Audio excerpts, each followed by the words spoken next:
Hello, and welcome to What Comes to Mind, Season 2 of The Psychonaut Show. This is John K. Burton, MD, psychiatrist, psychoanalyst, and your host on this podcast that brings ideas from the history of psychoanalysis to solve problems in everyday life. Yes, we are back. It's Season 2 of The Psychonaut Show, and this is the first episode just in time for spring. If you happen to be following American Gods, the TV show based on Neil Gaiman's hugely popular novel by the same name, you'll know that in the last episode of that show, we met the goddess Ostara, played by Kristen Chenoweth, the goddess of spring and birth. Pray to Ostara. So we are just in time for spring, Easter, Passover, the vernal equinox, and Ostara. And I think that it's appropriate that in this episode we're going to be investigating the third testament of the Psychonaut, the Testament of Birthright. Now, the Testament of Birthright, along with the Testament of Reason, the third and fourth testaments, are what I call the testaments of faith. Now, you remember that the first two testaments were called the testaments of action because they tell us how to work in our inner worlds, how to act. Whereas the testaments of faith are more about our basic worldview, sort of a philosophy, if you will, the cosmology of inner space. You probably remember this from episode 8 of season 1 when we went over all of the 6 testaments.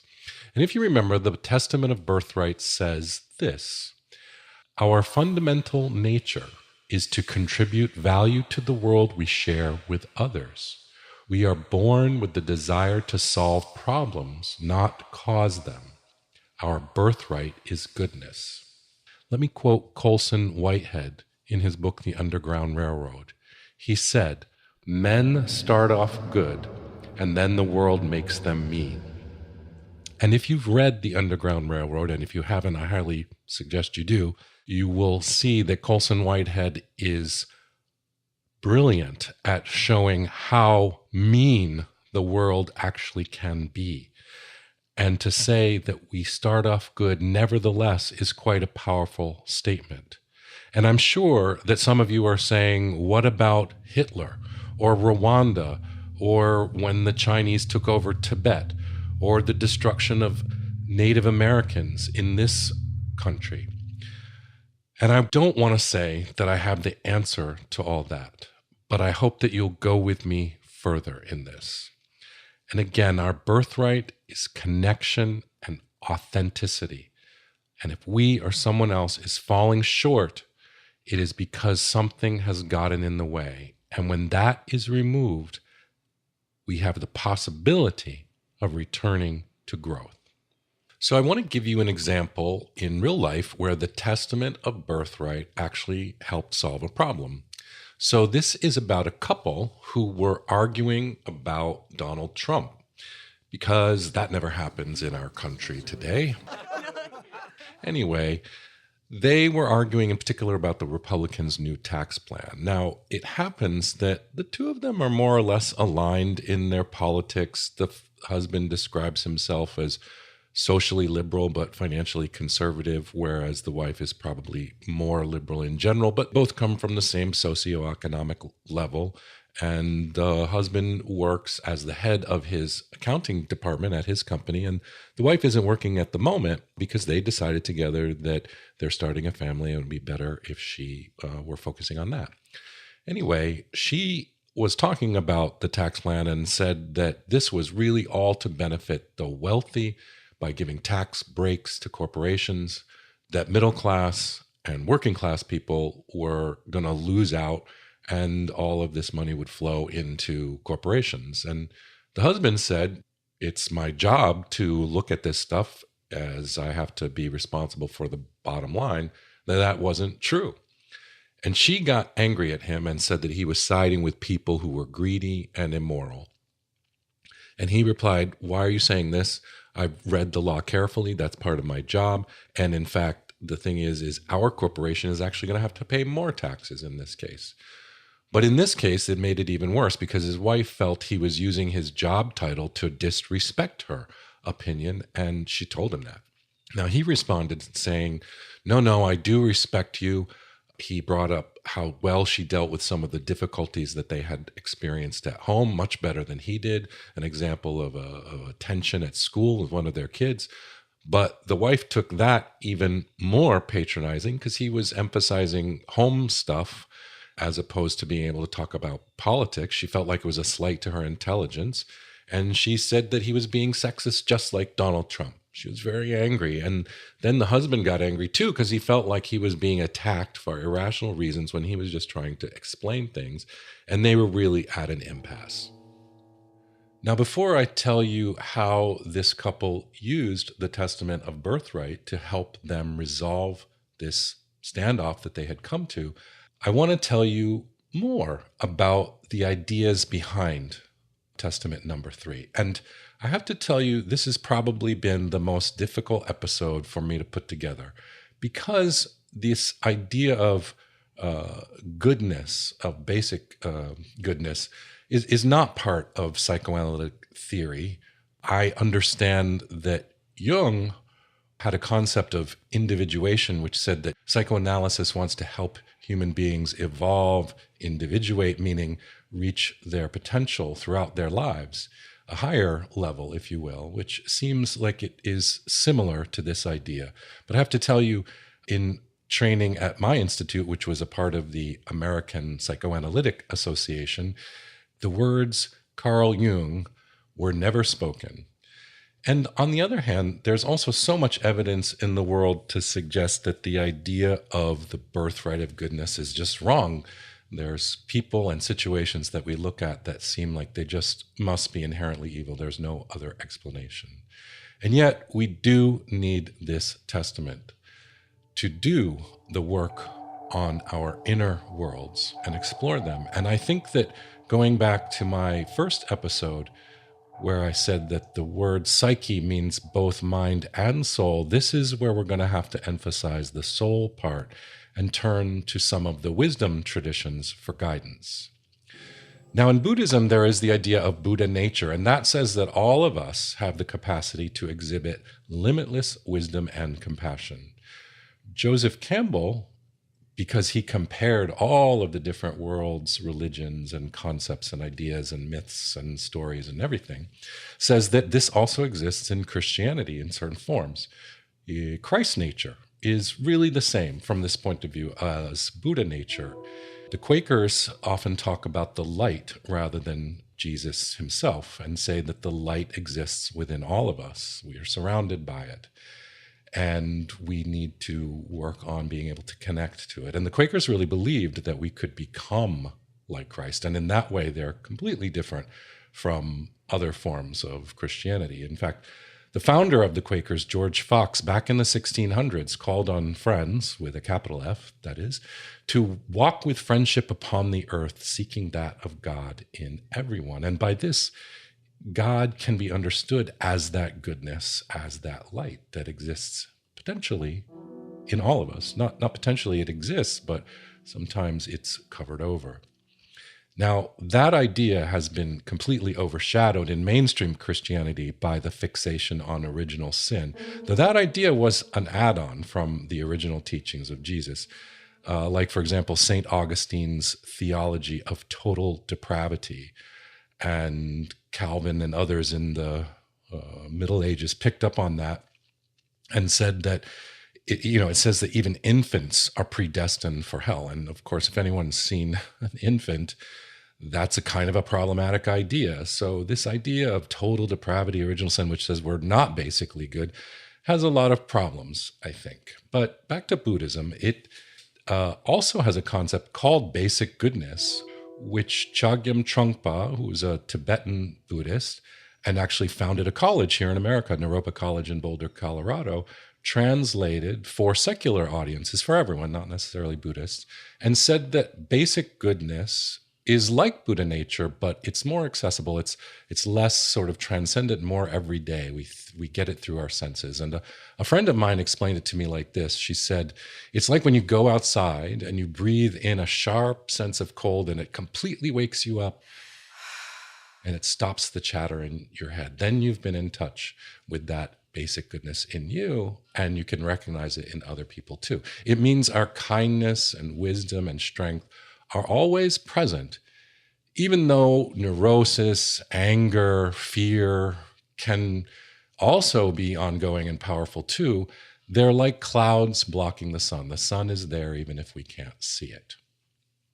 Now, in my bonus episode, the interview with Dr. Clarice Kestenbaum, you may remember that she said that she did not believe in the death instinct for 1 minute, and that she believed in the life instinct. Well, the death instinct was an idea that Freud had at the end of his life. And this was a time when Freud was suffering terribly from mouth cancer. The Nazis had taken over Vienna, and he was very much in danger and very much in a depressed state, wondering what had become of the world, as many people were at that time, certainly in Europe.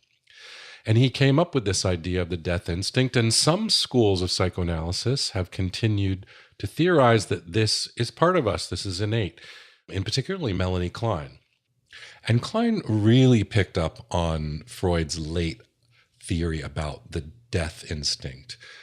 And you could sort of think of her as the Saint Augstine of psychoanalysis, maybe. She proposed that we are all born with destructive drives, like that they're part of our instincts.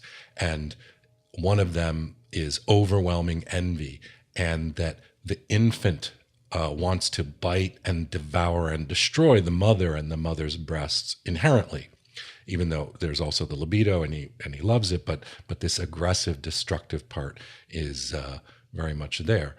Now, Winnicott, who you remember from the episode on transitional space, who was taught by Melanie Klein, but was very important to that British middle school that tried to resolve so many conflicts, in his characteristically whimsical way, he responded to this idea and said that, the child who is faced with a piece of chocolate cake devours the chocolate cake. He destroys it as a result of his love, but he doesn't destroy the chocolate cake because he hates the chocolate cake or he envies the chocolate cake.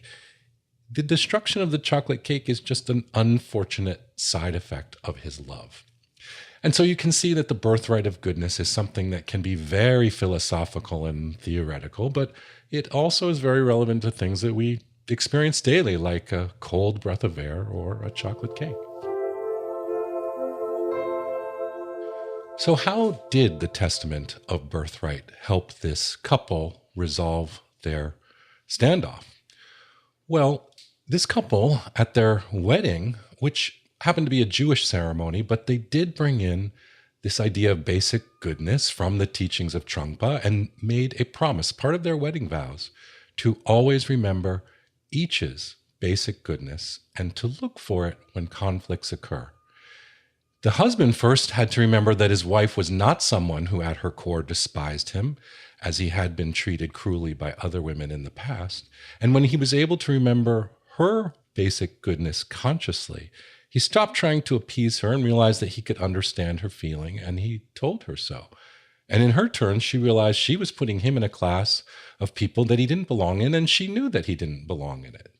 That's why she married him. And when they began to trust again that each other had a good heart, it allowed them to get back to a conversation, resolve their conflict. And they were both able to grow in their understanding of society, politics, how things work, that they're more complex. And most importantly, it helped them to grow in their relationship. So the Testament of Birthright is sort of like in the show, Are You Being Served? Which the fact that I'm referring to that show reminds me of John McWhorter's podcast, Lexicon Valley, which is show about language and the ideas from linguistics applied to everyday life. But he's always making these pop culture references that sometimes I feel like only a certain demographic, myself included, is going to know about.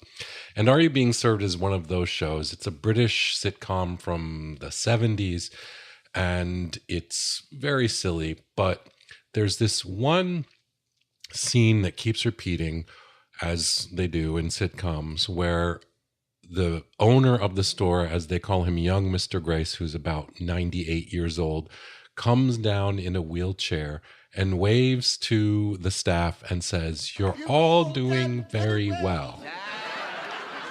And "you're all doing very well" is kind of the spirit of the Testament of Birthright.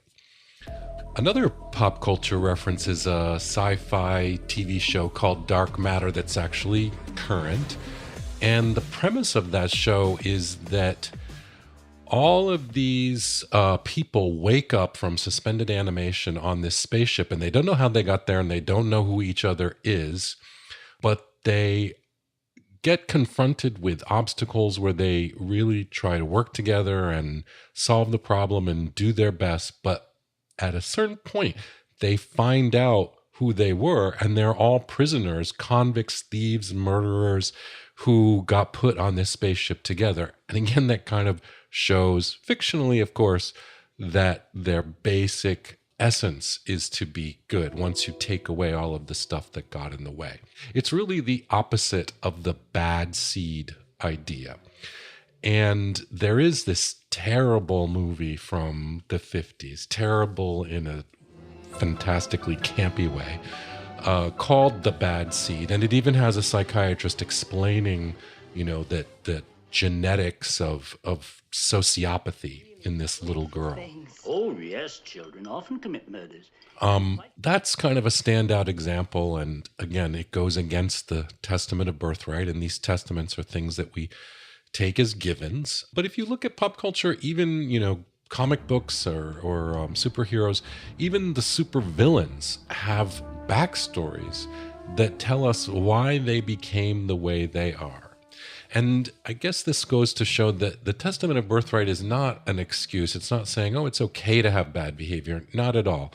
But it's a way to say, if somebody is doing bad things, if they're hurting other people, then how did this happen? There's a story behind that.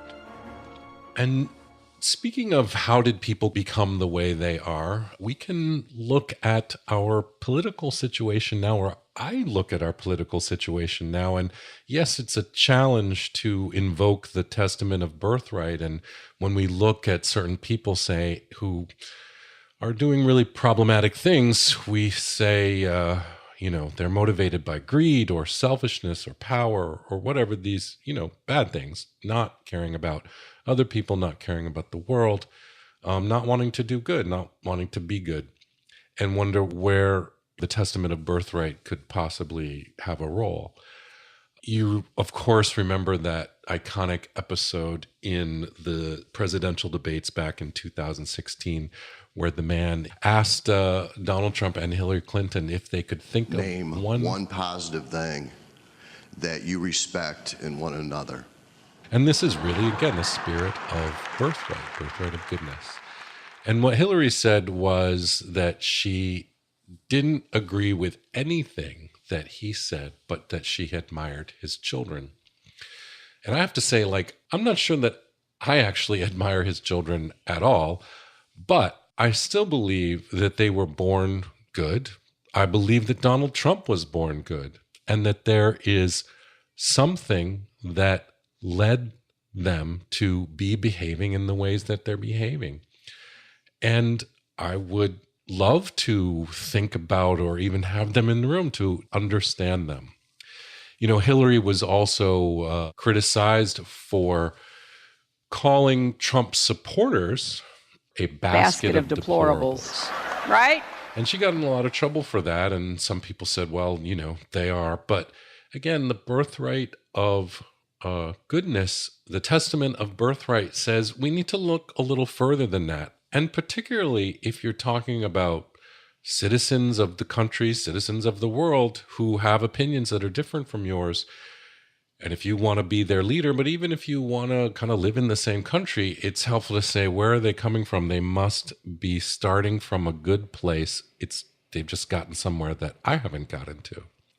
One of the most beautiful observations, maybe paradoxically, comes from Dave Chappelle, who's criticized here and there for speaking his mind and saying politically incorrect things. But I have to tell you, in the spirit of his comedy and what he says, the birthright of goodness is really there. And in his recent stand-up show, Equanimity, he was talking about seeing Trump supporters showing up at the polling place. And, he makes fun of them and everything. But what I didn't see? He says, I didn't see one deplorable face in that group.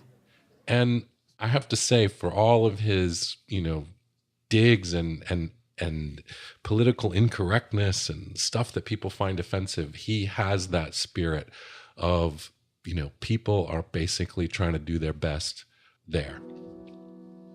So what is the lesson here?